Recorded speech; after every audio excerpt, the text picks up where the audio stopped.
If you ever achieved something and instead of feeling proud, you felt exposed, like now people are going to expect even more from you, or now you have to keep proving that you deserved it in the first place, I want to talk to you, my friend, because I don't think imposter syndrome is what people say it is. I don't think it's just insecurity. I don't think it's just low confidence. And I don't think you fix it by standing in front of the mirror saying, I am worthy, when your whole body is screaming, we are not safe here. Because that's the part nobody really talks about. Imposter syndrome does not always feel like I'm not good enough. Sometimes it just feels like if I'll stop performing, everything will fall apart. Sometimes it feels like if I will make one mistake, they will finally see the truth. And I want to tell you something from the inside, because I know the feeling very well. I know what it's like to look capable on the outside and feel completely split on the inside. I know what it's like to be the woman who gets things done, who figures things out, who holds it together, who keeps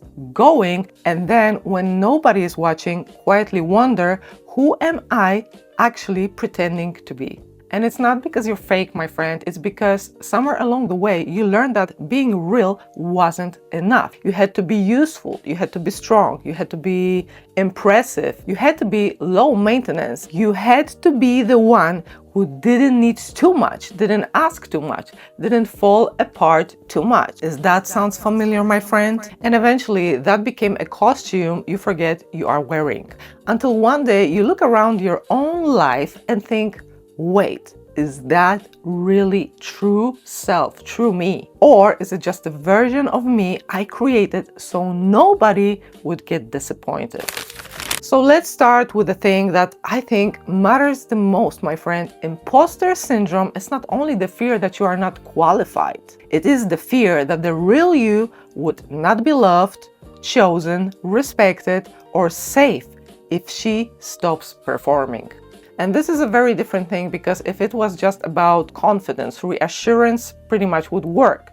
Someone would just tell you, you are doing amazing, and you would believe them, but you don't. You explain it away. You say, I got lucky. You say, it wasn't that hard. You say, anyone could have done that. Maybe you even say, they don't really know me. And that last one is the real wound, my friend. They don't really know me.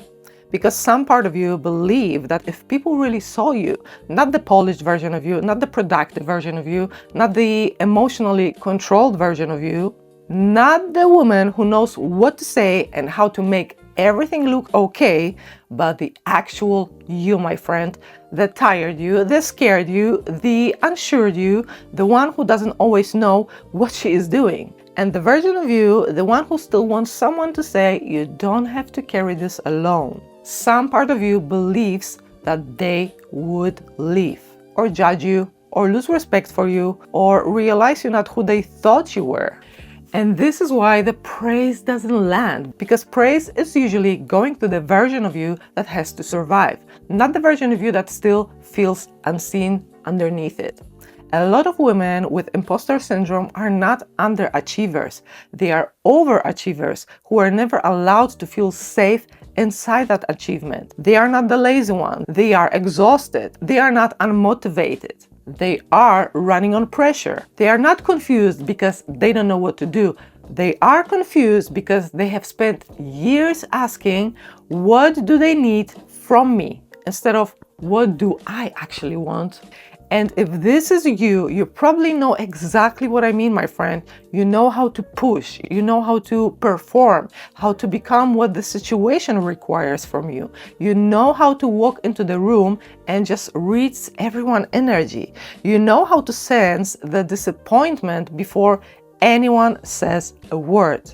And of course, you know how to be the good one, the strong one, the helpful one, the one who can handle it, who can handle everything. The people praise you for that, right? They say, I don't know how you do it. And then what? And then you smile. But inside, something in you wants to whisper, I don't know how much longer I can do that. This is the part imposter syndrome hides very well. It doesn't just make you doubt your success. It makes success feel like another place where you are not allowed to be human. So I want to ask you something, and I want you to actually sit with that question, my friend. Where were you not allowed to be? Not who did you become, where were you not allowed to be? Were you allowed to be messy? Were you allowed to be slow? Were you allowed to need help, my friend, to actually disappoint people?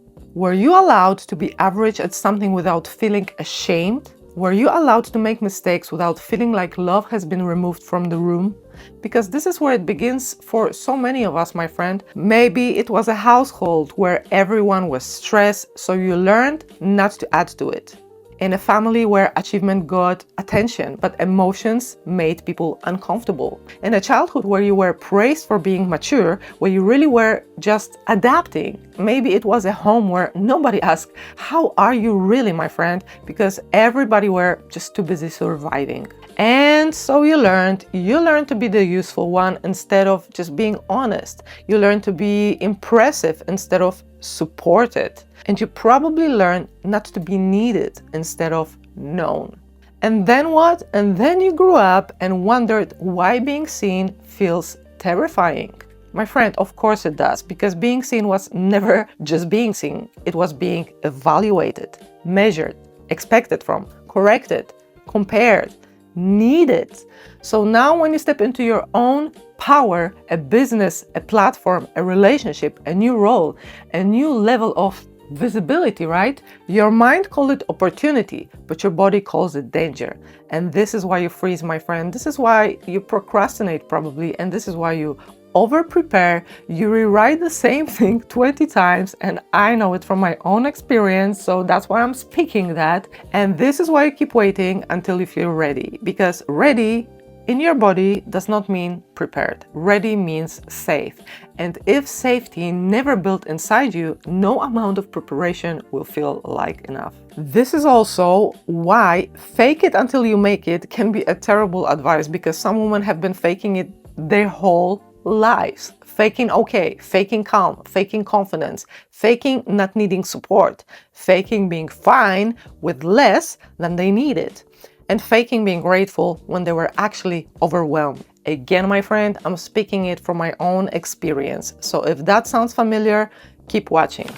So when someone says, just fake it, it doesn't heal anything. It just teaches you to build a better mask. And I don't want you to build a better mask. I want you to understand why you need one. Because imposter syndrome is not proof that you are a fraud, my friend. It is often a proof that your nervous system learned to survive through performance. And now, even when your life is expanding, your body is still waiting for the punishment, waiting for someone to say, who do you think you are? Waiting for someone to bring you back down, for that mistake, waiting for that rejection, for the moment when the whole thing just gets taken away. And this constant waiting is just simply exhausting. It makes your life feel like you are one step away from being exposed, right?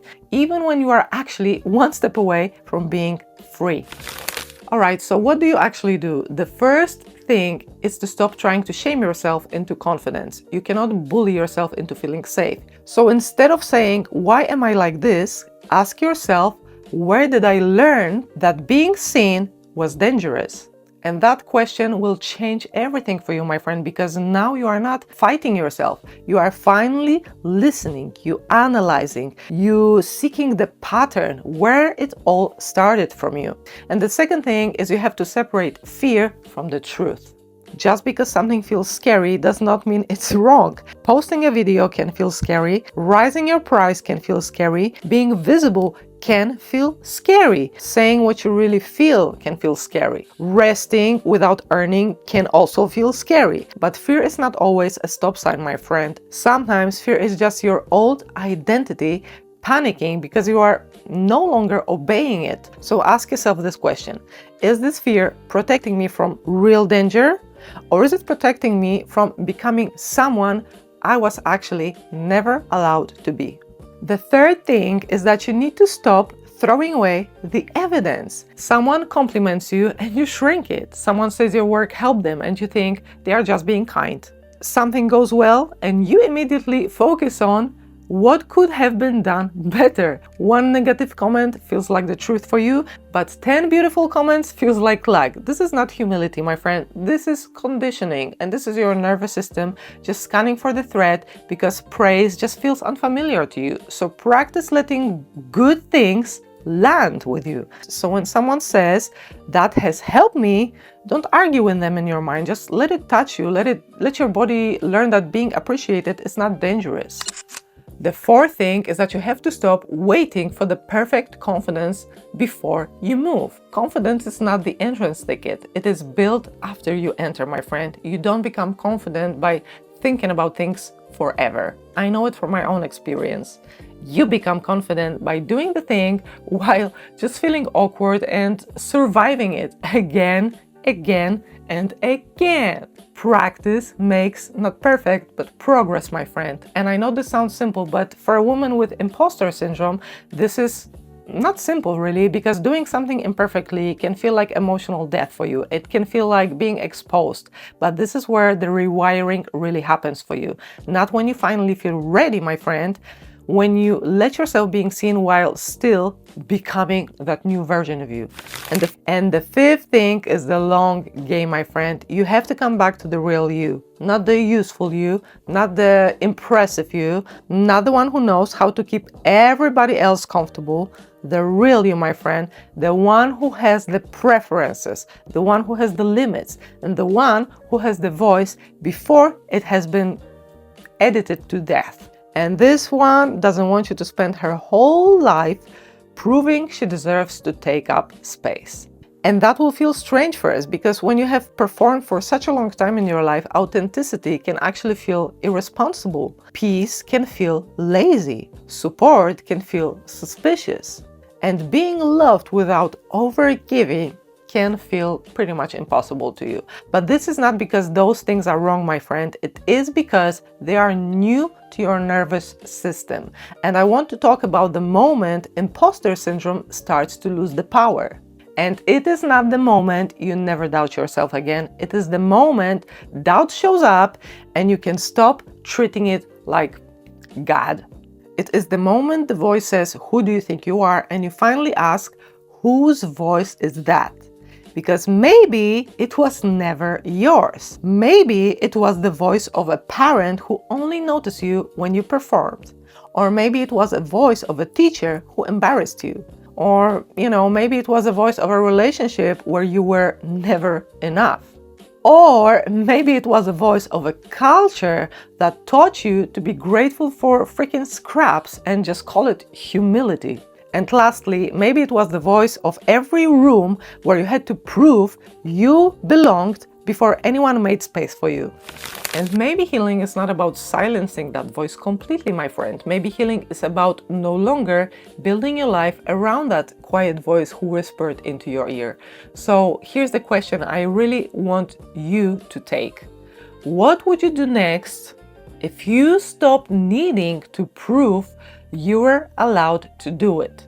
Not if you felt fearless, not if you felt approved, not if you had another certificate, my friend, not when you lose the weight, not if your voice were perfect, not if your work was flawless. What would you do next if you believed you were already allowed? Would you post it? Would you say it? Would you leave it? Would you start it? Would you change more? Would you stop explaining yourself? Would you finally let the real version of you enter the room? Because I think this is the part which scares you the most. It's not the failure, it's the real you being seen, the real you have nowhere really to hide, the real you no longer being able to say, one day. And I need you to hear me, my friend. You are not the imposter because you are still learning. You are not the imposter because you are scared, because sometimes you don't know what you're doing. This is called being human. The imposter was never the woman underneath that. The imposter was the mask you had to wear pretty much to survive. I don't know exactly where it started for you. Maybe you were the strong one. Maybe you were the helper. Maybe you were the child who grew up too fast. Maybe you were praised for being easy when you actually needed someone to notice you disappearing. Maybe you learned that love came when you were useful and distance came when you had your own needs. I don't know this, my friend, but I do know this. You do not have to keep living as a performance of a woman who is okay. You get to become real now, my friend. And real does not mean polished, fearless. Real does not mean everyone understands you. Real means you stop abandoning yourself to stay acceptable. It means you stop shrinking your voice before it even leaves your mouth, my friend, and it means you stop waiting for someone else to hand you permission to exist fully, because no one is coming to certify your worth, my friend. No one is coming to finally make you feel ready. And at some point, you have to decide that your life is no longer an audition. You are not here to convince everyone that you deserve to be here, my friend. You are here, and that has to start being enough. So if something in this video hit home for you, if you are tired of feeling like you have to earn your place in every room, every relationship, every opportunity, every version of your own life, my next video is exactly where you need to be. Because we are going deeper into the part nobody talks about. Why you attract narcissists, why you attract that type of partner in the first place, and why you stay longer than you should, my friend. It is often the first step to understanding why you struggle to trust yourself, my friend. This is where the journey started for me, and I do hope this is where it's going to start for you. I will see you there.